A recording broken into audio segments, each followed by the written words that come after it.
Check சொல்லுங்கள் sir. Sir இங்கே Vimal from Thanthi TV. Okay sir, Tamil சினிமாவோட ரொம்ப சார்மிங்கான ஆக்டர் நீங்கள், ரொம்ப ஹார்ட் ஒர்க்கான ஆக்டர் நீங்கள், ரொம்ப தலை சிறந்த நடிகர் நீங்கள் வந்து தமிழ் சினிமாவில் ஒரு நல்ல படங்களை கொடுக்கணும்னு எல்லாரும் எதிர்பார்த்துட்ருக்காங்க. நீங்கள் ஏன் பண்ணுறதில்ல? பாலிவுட்டில் இருக்க மாதிரியான நெப்போட்டிசம் இதுக்கு காரணமா, இல்லை நல்ல கதைகள் உங்களை வந்து சேராதது காரணமா? இல்லை சார், நெப்போட்டிசம் ஸ்டேஜ்லாம் நான் தாண்டிட்டேன் சார். அதெல்லாம் இப்போ இருக்கிற ப்ராப்ளி இப்போ இருக்கிற ஜென்ரேஷனில் ஒரு 2 படம் 3 படம் பண்ணவங்களுக்கு வேணால் மேபி இருக்கலாம்.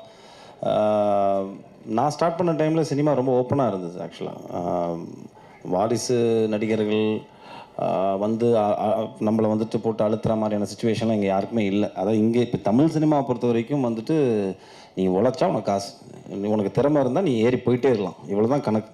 ஸோ அதுதான் வந்துட்டு நான் இருந்த டைம்லேருந்து இப்போ வரைக்குமே. ஆனால் அதுதான் பேசிக்காகவே இருக்குது.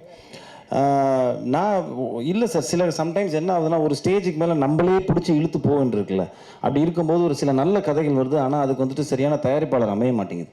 அந்த மாதிரி அந்த கரெக்டான டைமில் வந்துட்டு அந்த 3 டாட்ஸை கனெக்ட் பண்ணும்போது நம்மளுக்கு வந்துட்டு அடுத்த லெவல் போகிறதுக்கான ஒரு வாய்ப்பு கிடைக்கும். அந்த மாதிரி நடக்க மாட்டேங்குது. ஸோ எனக்கு என்ன வருதோ அதை நான் கரெக்டாக பண்ணி போயிட்டுருக்கிறனால தான் வந்துட்டு நீங்கள் சொல்கிற மாதிரி இந்த கேள்விக்கு வந்துட்டு நான் பதில் சொல்ல வேண்டியிருக்கு. என்னென்னா, ஏன் நீங்கள் அடுத்த லெவல் போகலங்கிறதா உங்களோட கேள்வி. ஸோ அது காரணமே இதுதான்.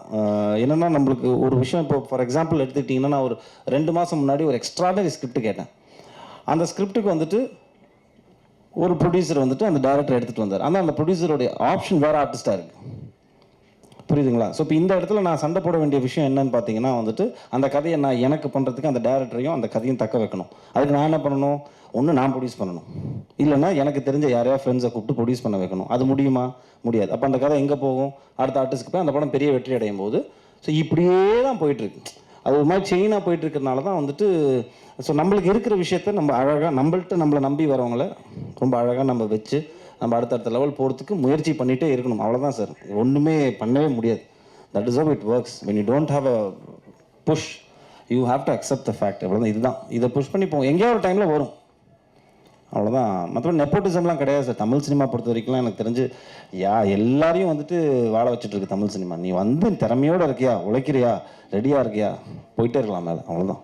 Thank you sir. பக்கத்தில் ma'am. Hello ma'am. I'm a very big fan of you ma'am. சின்ன வயசுலேருந்து மட்டும் சொல்லிடாதீங்க மேம். இப்போ வந்து ஹேமா கமிட்டி அப்படிங்கிற ஒரு விஷயம் வந்து கேரளாவில் ரொம்ப வைரல் ஆகிக்கிட்டு இருக்கு. அதுக்கான மேடை இது கிடையாது சார். நீங்கள் பேச வேண்டிய இடத்துல இருக்கீங்களா மேம்? இல்லை, பேச வேண்டியவங்க பேசணும். பெண்கள் நிறைய பேசிட்டாங்க, பேச வேண்டியது பேசணும். So this is not the time. அந்த கொஸ்டினுக்கான மேடை இது கிடையாது சார். படம் குறித்து உங்களுடைய கேள்விகள் இருக்கட்டும்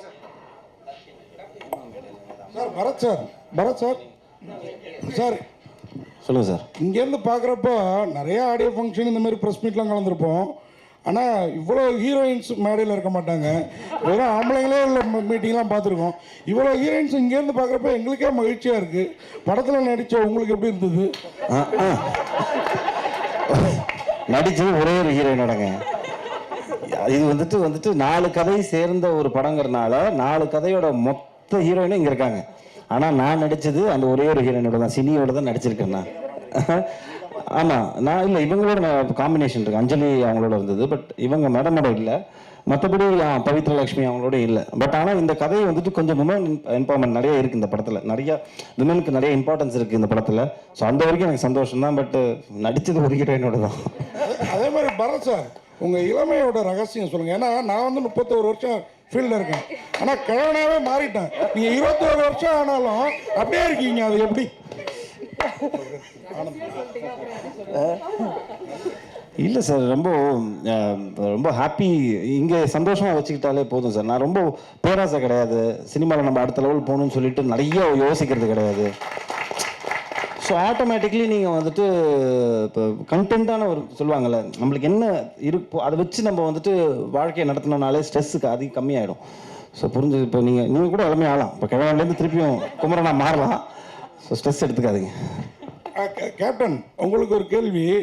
மேடையில் வந்து மேடத்துக்கு எவ்வளோ அட்வான்ஸ் கொடுத்தேன்னு சொல்லிட்டீங்க, பரத் சாருக்கும் மற்றவங்களுக்கும் எவ்வளோ கொடுத்தேன்னு சொன்னீங்கன்னா நாங்களும் ப்ரொடியூசர் ஆகும்ல? அதெல்லாம் தனியாக பேசிக்கலாம். டைரக்டர் ஆக்சுவலாக மெட்ராஸ்னு ஒரு படம் வந்தது. அது வந்து ஒரு துரோகம் அப்படின்ற ஒரு கான்செப்டில் போச்சு. அது பல அரசியல் இதெல்லாம் பேச ஆரம்பிச்சு. உங்களுடைய ஒன்ஸ் அப்பான் டைம் மெட்ராஸ் அப்போ வந்து ஃபுல்லாக பார்த்தீங்கன்னா கத்தி தான் பேசுச்சு. நீங்கள் கன்னுடைய புல்லட் வச்சுருக்கீங்க, என்ன சொல்ல போகிறீங்க? டைட்டில் வந்து பார்த்திங்கன்னா இது ஒரு இந்த கன் வர்றதுக்கான ஒரு அடிப்படை சம்பவம் இருக்குங்களா, அது வந்து ஒரு 12 இயர்ஸ்க்கு முன்னாடி நடந்த ஒரு உண்மை சம்பவம். ஸோ அதை வந்து உங்களுக்கு ஞாபகப்படுத்துகிற மாதிரி தான் அந்த டைட்டில் நான் வச்சுருக்கேன். அது மட்டும் இல்லை, இது வந்து எல்லா லாங்குவேஜும் கொண்டு போகணும்னு நினச்சோம். உலகம் முழுக்க பார்த்திங்கன்னா once upon time in America இருக்கும், ஹாலிவுட் இருக்கும். ஸோ இந்த டைட்டில் கேட்கும்போது பிடிக்கும் எல்லாருக்குமே. ஸோ மெட்ராஸ் அப்படின்னு ஒரு டைட்டில் இல்லை. அப்போது என் ப்ரொடியூசர்கிட்ட ஷான் அவர்கள்ட்ட சொல்லும்போது 2 டைட்டில் சொன்னேன். அது இது ஓகேன்னு சொன்னார். நான் சென்னைன்னு சொன்னேன், அதுதான் மெட்ராஸை மாற்றினது. அப்புறம் மேடம் நீங்கள் மேடையில் சொன்னாங்க, நீங்கள் எப்பவுமே ஒரு லக்கி சாம் சொன்னாங்க. என்னென்னா 100 கோர்ஸில் வந்து படம் பண்ணிடலாம், உங்கள்கிட்ட ஜெயிச்சிடலாம் அப்படின்னு சொன்னாங்க. அதில் நீங்கள் சொன்னீங்க 20% கேட்குறீங்க. இப்போ நீங்கள் கேட்டீங்கன்னா நான் எப்போ கேட்டேன்? பேசுனீங்களே, அது மட்டும் தான் கேட்டேன், நான் வேற என்னமோ சொன்னேன். சரி சொல்லுங்க, கேள்வி சொல்லுங்க. அதான் மேடம், இப்போ நீங்கள் பர்சன்டேஜ் கேட்டால் எப்படி மேடம் அடுத்த சான்ஸ் கொடுப்பாங்க உங்களுக்கு? நான் கேட்கவே இல்லையே சார். அதான் அவங்களா அந்த பெர்ஃபார்மன்ஸ் ஒத்துழைப்பு எல்லாம் பார்த்து அவங்களா கொடுக்குறேன்னு சொன்னாங்க. நான் கேட்கவே வாங்கிடுவீங்க. ஏன் வாங்கினாங்க? நம்மளை தேடி வர லக்ஷ்மி நம்ம எப்போ வேண்டாம்னு சொல்லக்கூடாதுங்க, அது சொல்லவே கூடாது. டேரக்டர் சார், சொல்லுங்க டேரக்டர் சார், இப்போ வந்து ஒரு படத்தில் ஒரு ஹீரோயினை வச்சு பண்ணுறது பெரிய விஷயம். எத்தனை ஹீரோயின், அது இல்லாமல் வந்து ஒரு நல்ல ஆக்டர் ப்ளஸ் நல்ல அழகான ஒரு ஹீரோ, அவரை வச்சு பண்ணும்போது ஹீரோ கண்டிப்பாக ஒரு விஷயம் சொல்லுவார். ஏங்க எல்லா ஹீரோவே வச்சு பண்ணுறீங்க, எல்லாத்துக்கும் எங்களுக்கு காம்பினேஷன் கொடுங்கன்னு கண்டிப்பாக கேட்டிருப்பாரு. நீங்கள் என்ன சொன்னீங்க? நான் அந்த மாதிரி எதிர்பார்த்தேன், ஆனால் அந்த மாதிரி எந்த கேள்வியும் எழவில்லை. அந்த மாதிரி எந்த கேள்வியும் எழலை. எல்லாருமே சப்போர்ட் பண்ணாங்க. முக்கியமாக பரத் சாரும் ரொம்ப அதை பற்றி கேட்க கதை என்ன சொல்லுதோ அதை மட்டும் பண்ணுங்கன்னு சொன்னார். ஹீரோக்காக எதுவும் பண்ண வேணும்னு சொன்னார்.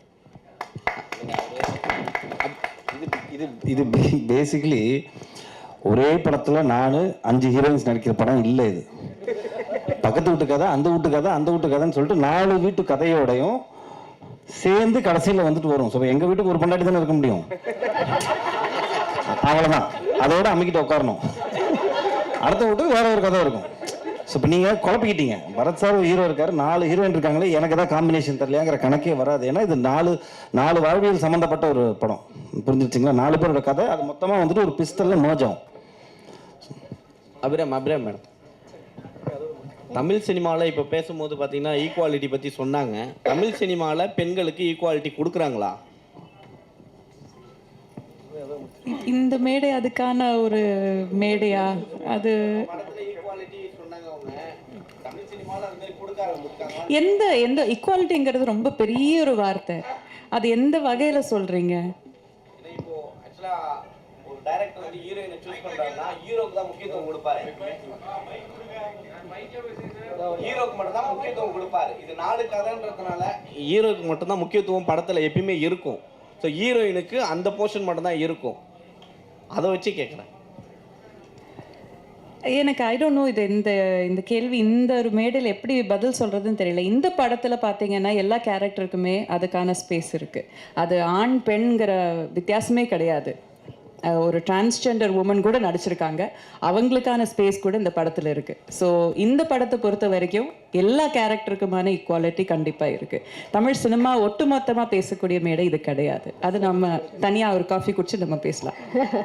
Fine, thank you. பரத் சார், ஒரு குடும்பம் ஒரு வீடு தான் அப்படின்னு சொன்னீங்க. ஆனா பக்கத்து வீட்டு மேலேயும் பார்வை விழும் இல்லையா?